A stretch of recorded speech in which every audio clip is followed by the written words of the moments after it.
Bonne année à tous les berbères. Selon le calendrier berbère, l'année vient en effet de commencer. Un peu partout dans les régions berbérophones du Maghreb, des festivités sont organisées. L'Algérie vient d'ailleurs d'officialiser cette fête pour la première fois en faisant un jour férié. Et chez nous, en Belgique, l'année 2968 est aussi célébrée. Vous allez le voir dans ce reportage d'Aline Delvoye. Il fête Yenayer, le jour de l'an en berbère. La SBL qui organise cette fête est belgo-marocaine.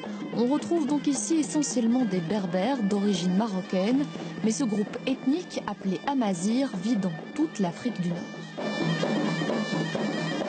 La culture amazigh, c'est une culture ouverte. Déjà, elle a vécu depuis des millénaires avec la communauté juive, avec la communauté chrétienne, avec la communauté arabe, musulmane. C'est une communauté ouverte qui accueille tout étranger à bras ouverts.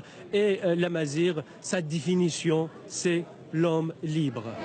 Les Amazirs parlent leur propre langue. Le calendrier berbère est calé sur le calendrier julien, mais son origine est plus ancienne.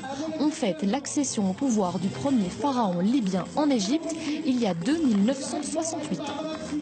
C'est chouette de venir comme ça et de fêter ça en communauté.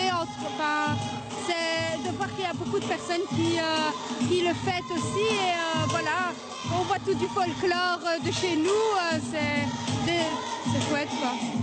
Longtemps assimilés aux Arabes, les Berbères tentent de faire reconnaître leur culture, et notamment au Maroc.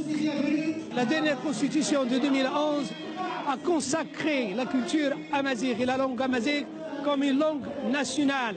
Aujourd'hui, la langue amazigh est enseignée au niveau d'un certain nombre de niveaux, mais aussi on est en train de voir comment intégrer cette langue dans la vie quotidienne.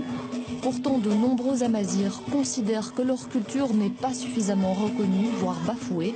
Les Berbères du Maroc souhaiteraient que le jour de l'an devienne officiellement un jour férié.